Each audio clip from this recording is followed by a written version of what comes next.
Om Shanti.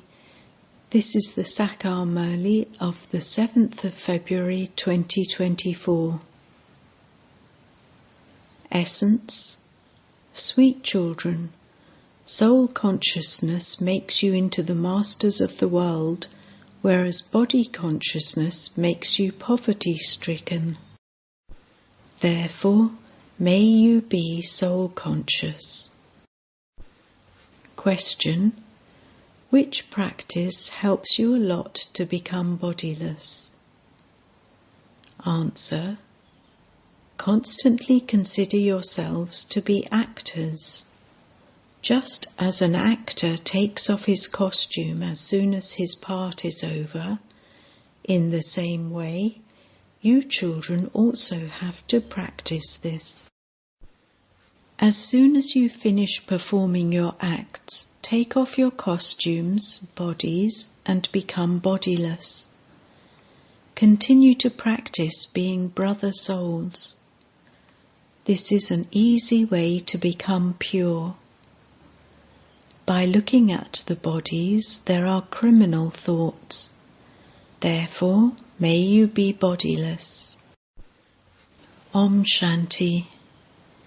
The Father sits here and explains to you children, because you have become very senseless. This was also explained to you 5,000 years ago, and you were also taught how to perform divine acts. You went into the deity religion, and then, according to the drama plan, you continued to take rebirth.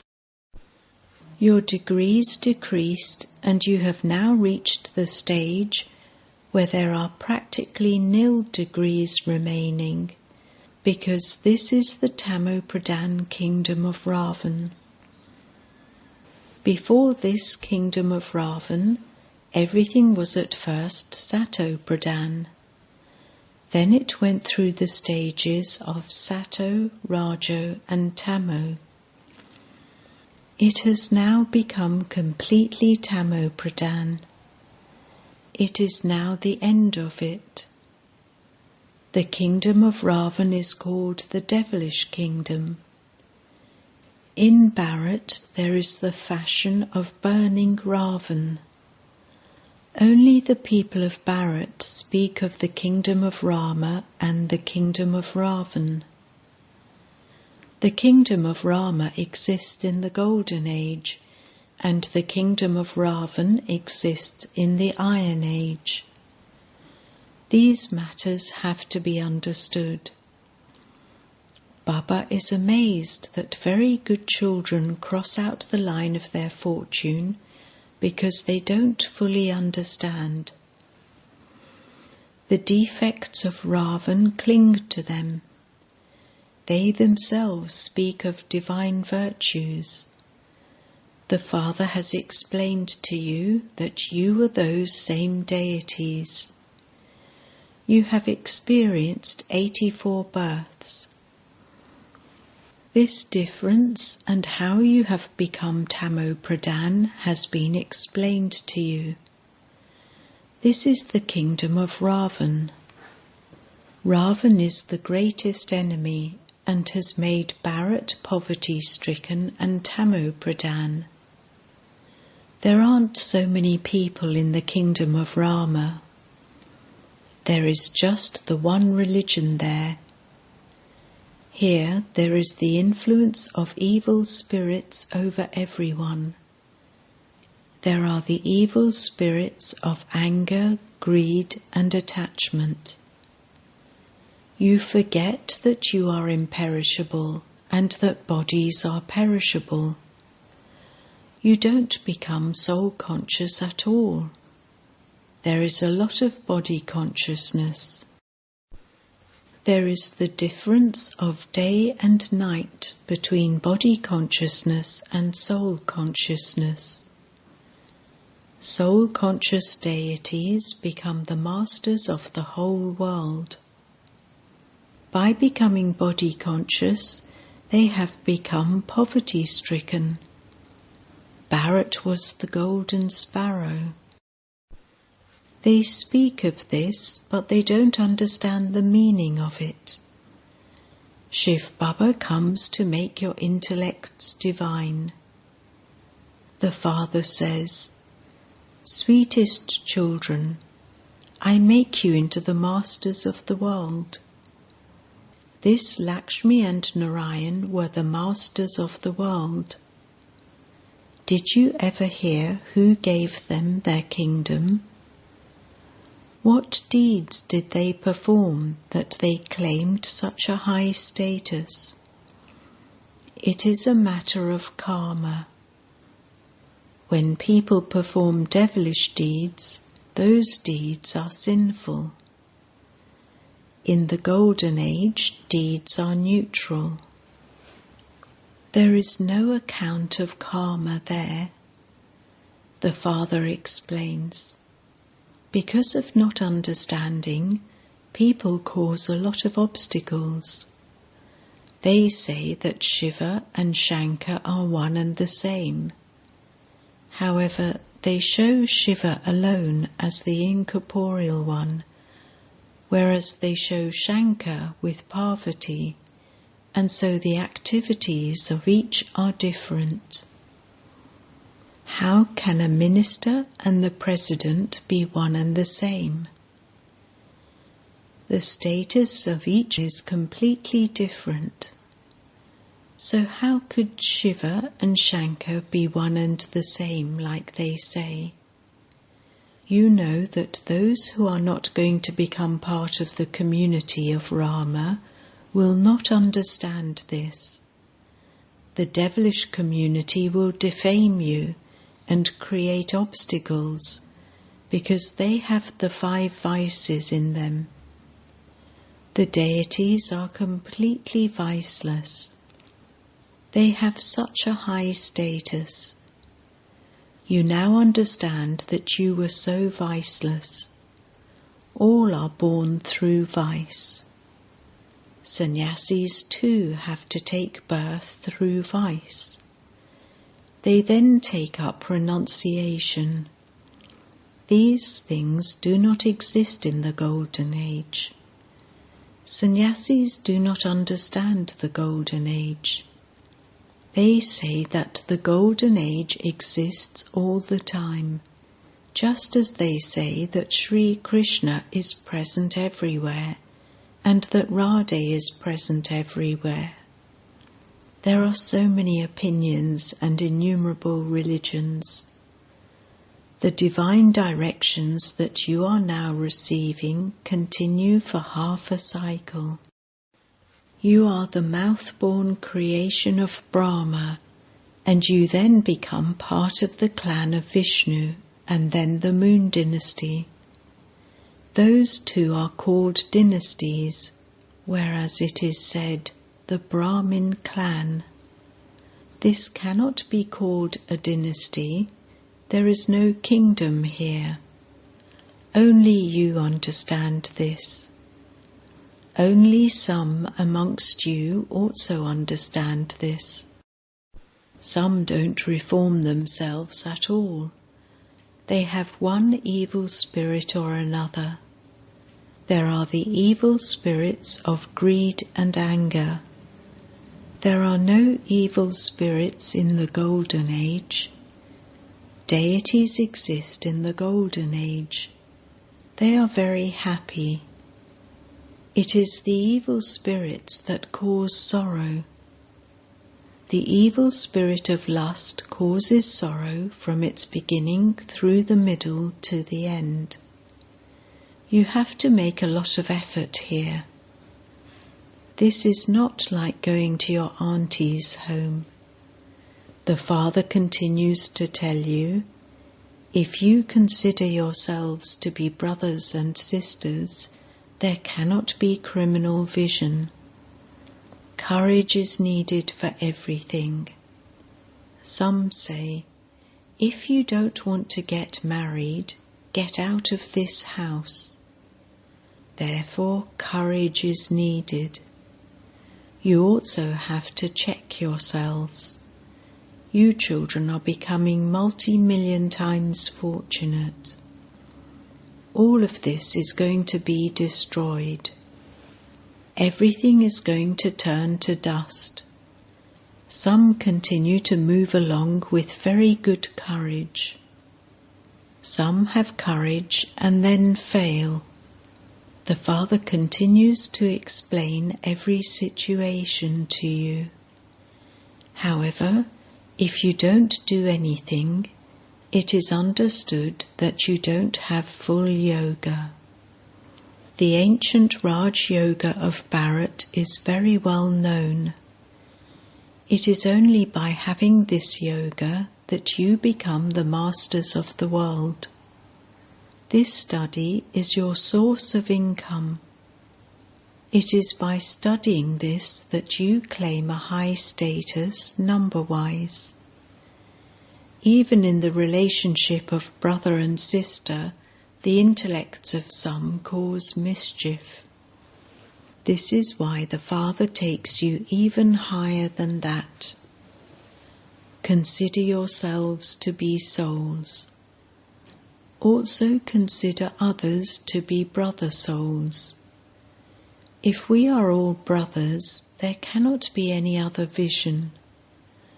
When you look at a body, there are criminal thoughts. The Father says, "Children, may you be bodiless. May you be soul-conscious. Consider yourselves to be souls. Souls are imperishable. Once you have played your part through a body, you then have to become detached from that body. Those actors complete their parts and change their costumes. You too now have to take off your old clothes and wear new ones. At this time, souls are Tamo-Pradhan and bodies are also Tamo-Pradhan. Tamo-Pradhan souls cannot go into liberation.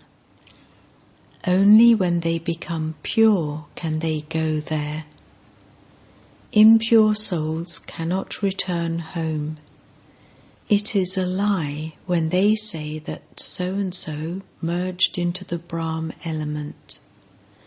Not a single one can go there. It is as though a genealogical tree is created there. It remains there just like that. Only you Brahmin children know this. They have not mentioned the name of Brahmins at all in the Gita. That one explains that he enters the body of Prajapita Brahma. Therefore, adoption is surely needed. Those Brahmins are vicious, whereas you are viceless. While becoming viceless, you have to tolerate many assaults. By looking at the name and form, many have bad thoughts. Even with the relationship of brother and sister, they fall. They then write, "Baba, I have fallen. I have dirtied my face." The Father says, "Wonderful. I said, live as brother and sister, and you then act wrongly again. There then has to be very severe punishment received for that. In fact, when someone does something bad, he is put in jail. The Bharat that I established was so pure that its very name was Shivalaya. None have this knowledge in them.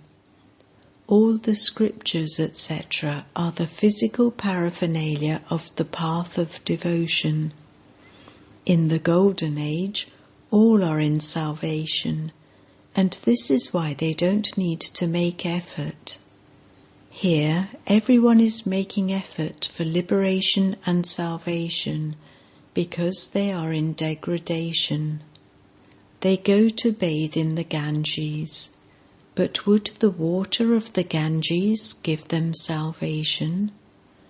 Would it make them pure? They don't know anything at all. You too are number-wise. Some don't understand this themselves, and so what would they explain to others? This is why Baba doesn't send them anywhere. You continue to sing, Baba, when you come, I will follow your directions and become a deity. Deities reside in the golden and silver ages. Here it is mostly the vice of lust that people are trapped in. They cannot stay without the vice of lust. It is as though they inherit that vice from their mother and father. Here you are receiving your inheritance from Rama. You are receiving an inheritance of purity. There is no question of vice there.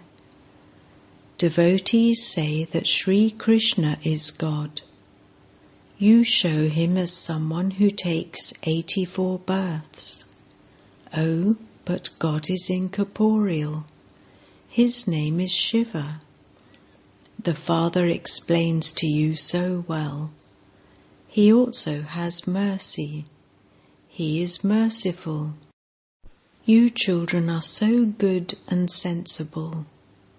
You have a lot of splendor. Those who have the powers of knowledge and yoga in them attract others. Those who are well educated receive very good respect. Those who are uneducated don't receive respect. You know that all are the devilish community at this time. They don't understand anything at all. The contrast between Shiva and Shankar is absolutely clear. That one is in the incorporeal world, and this one is in the subtle region. How can both be the same? This is a Tamo-Pradhan world. Ravan is the enemy who belongs to the devilish community, and he makes you the same as himself. The Father is now making you the same as himself, and then makes you belong to the deity community. Ravan doesn't exist there. He stays burnt for half a cycle.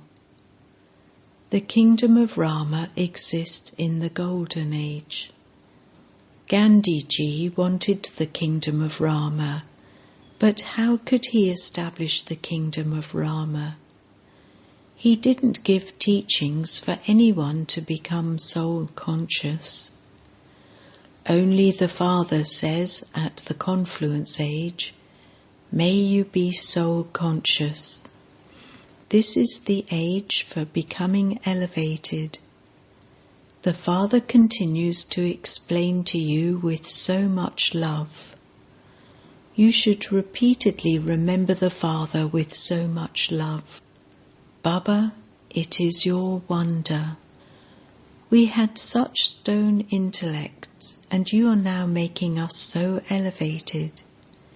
We will only follow your directions. We will not follow the directions of anyone else. At the end, everyone will say, the Brahma Kumaris and Kumaris are following divine directions. Baba tells you such good things. He gives you the introduction of the beginning, the middle, and the end, and also reforms your character. Acha. To the sweetest beloved, long lost, and now found children, love, remembrance, and good morning from the Mother, the Father, Bap-Dada. The spiritual father says Namaste to the spiritual children, and the spiritual children say Namaste to the spiritual father. Essence Vedana. 1.